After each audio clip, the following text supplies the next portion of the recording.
But there is some good news to share today, especially for businesses that have felt the economic blow from this weird winter. Northern News Now's Madison Green tells us about an announcement that could greatly improve their financial forecast.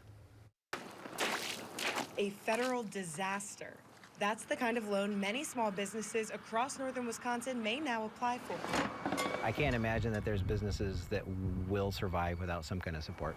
Wisconsin Governor Tony Evers and U.S. Senator Tammy Baldwin announced businesses like the New Moon Ski and Bike Shop in Hayward are eligible for the program if they have suffered losses because of the mild winter. Owner Joel Harrison says their business is down 60%.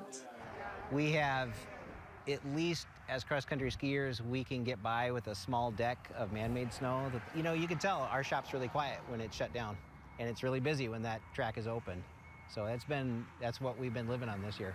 Missy Hughes, Secretary and CEO of the Wisconsin Economic Development Corporation, says this inconsistency in revenue is exactly what led the state government to secure these low-interest loans. So if you think about a business that uses the winter to stockpile resources for the rest of the year to keep their employees on, this is a really challenging time not to have that extra cash coming in. Harrison agrees and believes in times like this, it is important to look toward the future, which for many may now be possible thanks to the loans. I think trying to have a long view is helpful, and where do you want your business to be in 5 or 10 years?